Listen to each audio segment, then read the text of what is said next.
Hey, I'm Jürgen Rasmussen. I have a confession to make to you.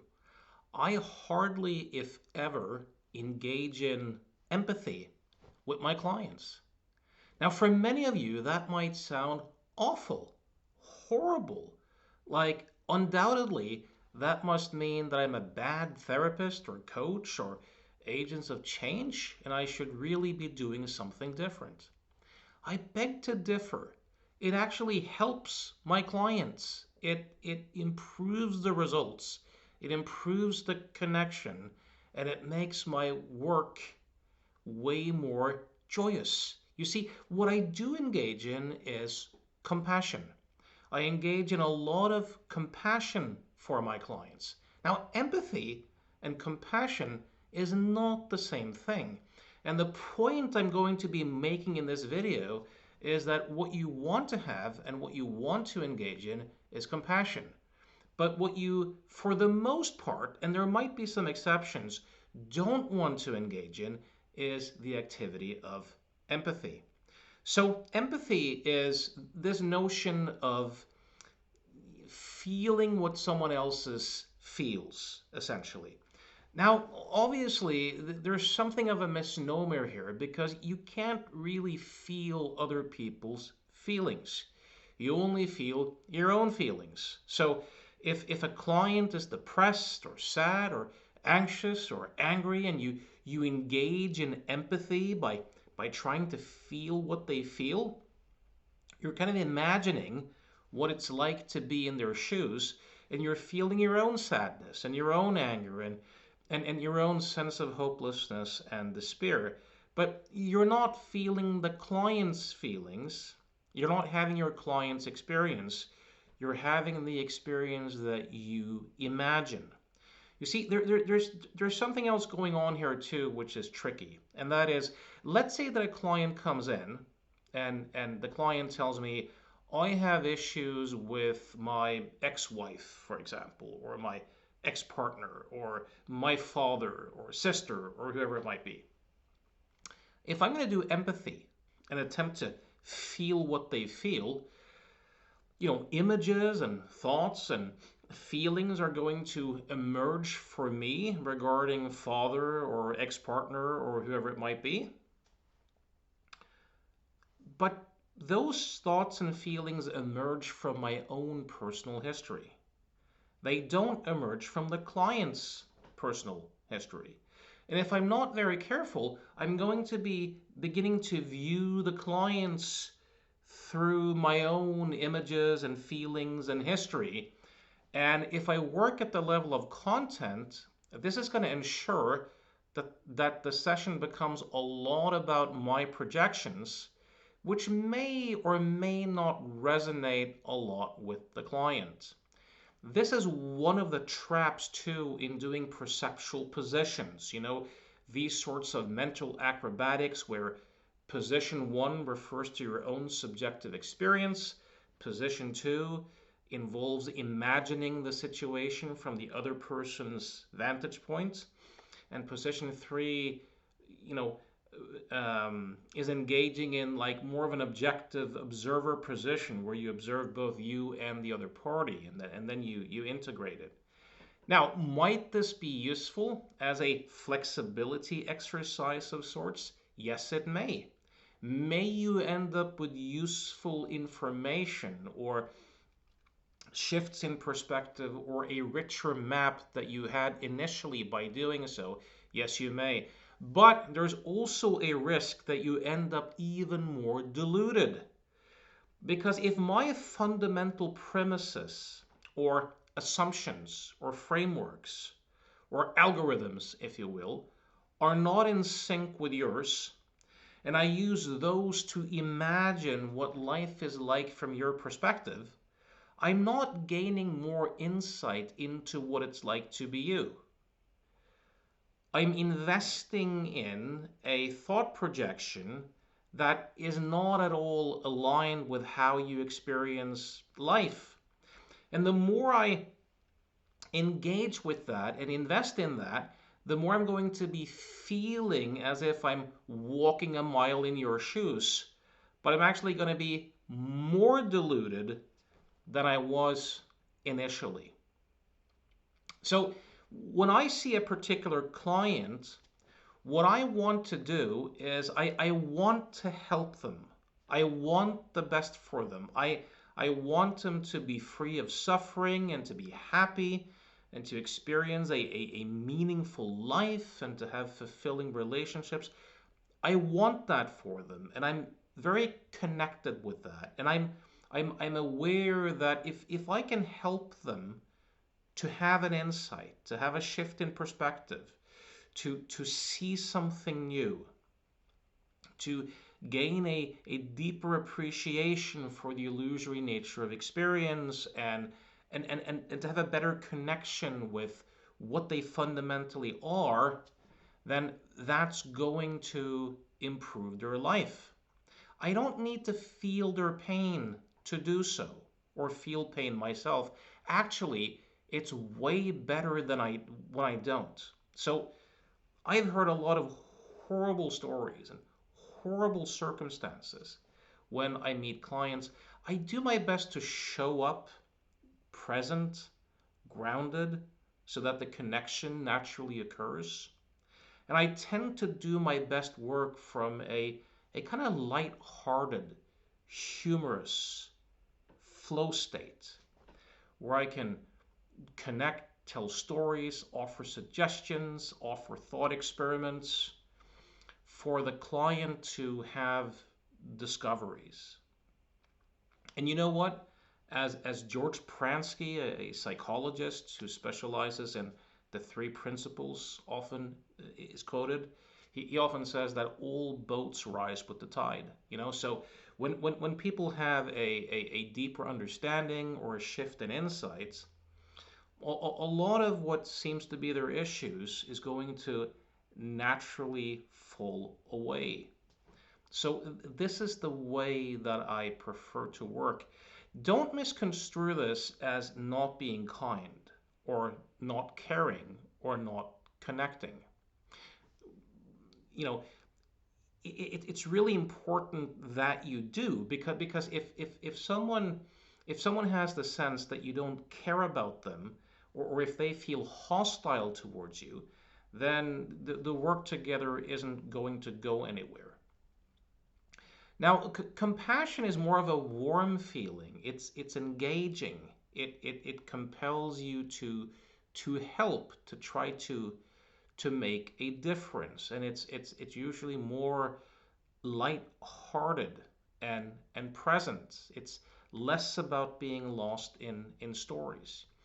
Matthew Ricard, the famous meditator, who was once dubbed the happiest man in the world in Richard Davidson's neuroscience lab in Wisconsin in the United States. He was dubbed the happiest man in the world due to having tremendous abilities to engage in compassion. That really lighted his brain up, and together with Tanya Singer and other people, they've done studies on the difference between empathy and compassion. Where empathy, if you're going to work with people who are depressed or anxious or miserable, if you're going to go into that state in an effort to help them, that's draining. That often leads to burnout. Like, imagine sitting all day working with people who are in pain and activating those circuits in yourself all day long.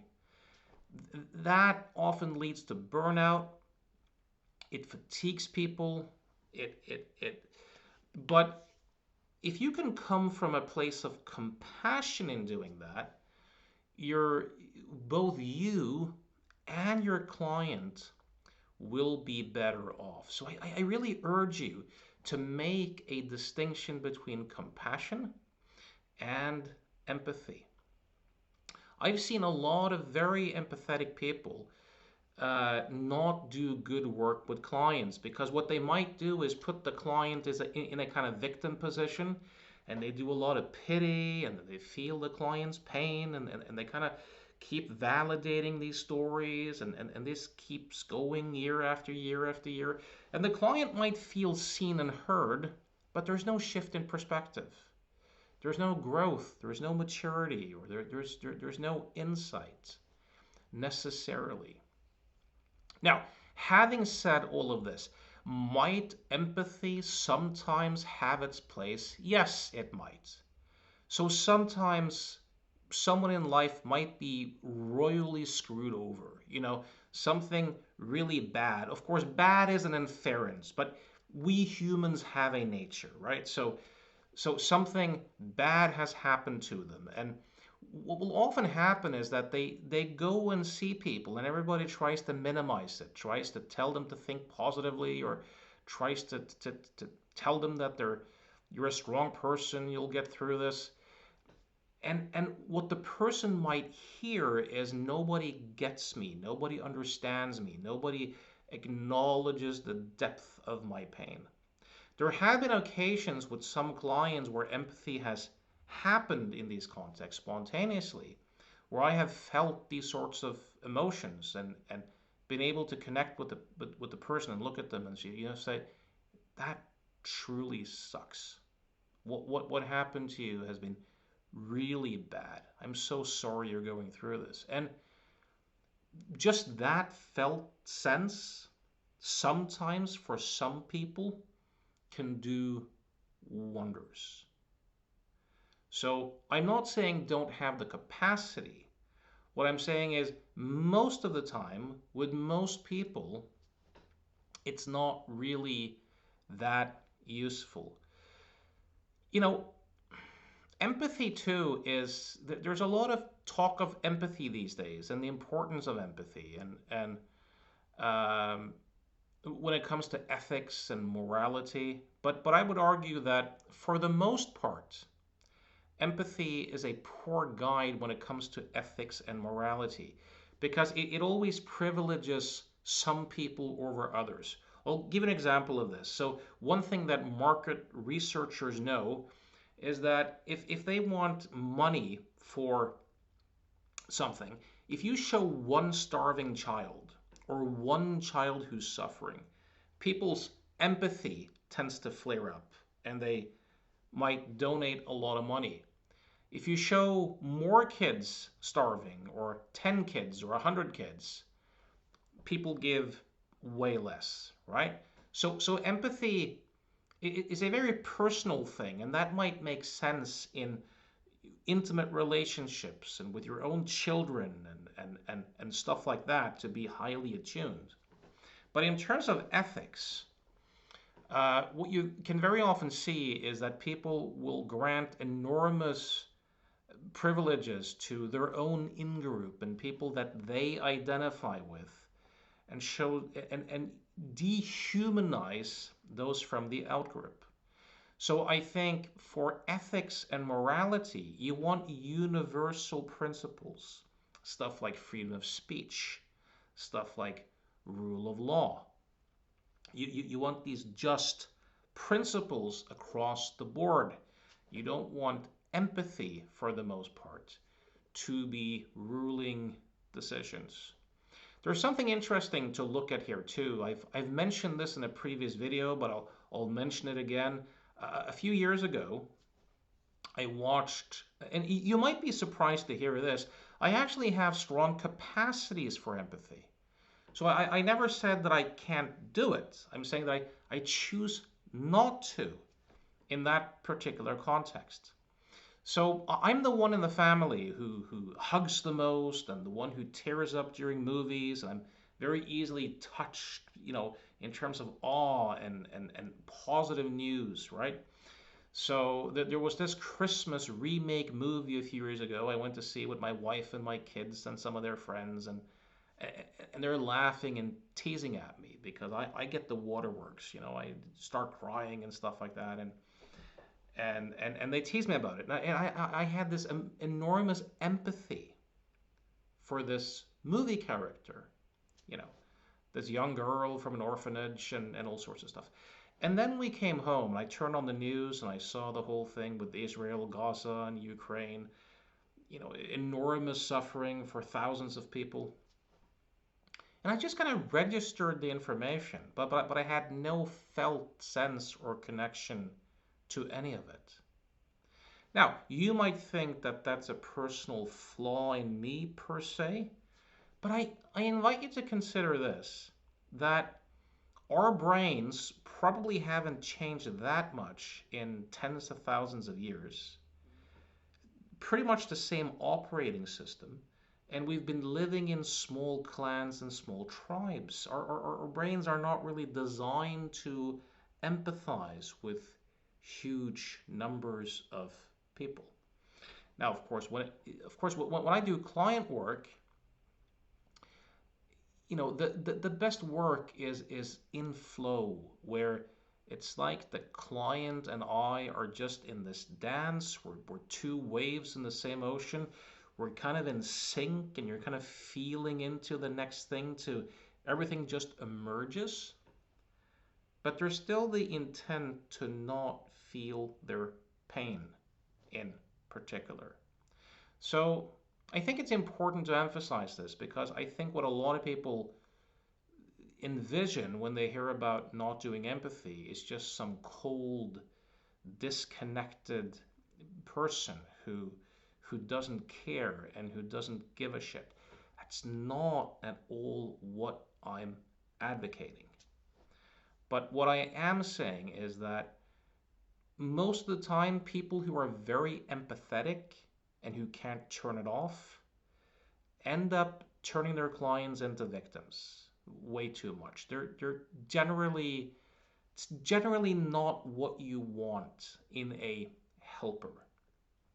You want someone who can be kind and who cares and who has a lot of compassion. So cultivate that, and for the most part, leave empathy alone for your change work sessions. Your own life and your client's life will be in a better place as a result of it. If you're looking to make some sort of change in your life and you're curious about whether you and I could be a good fit, I invite you to reach out to me through provocativehypnosis.com. I also do mentoring, so if you're curious about that, check out the mentoring information at provocativehypnosis.com. I hope this video was useful, and as always, thanks for listening.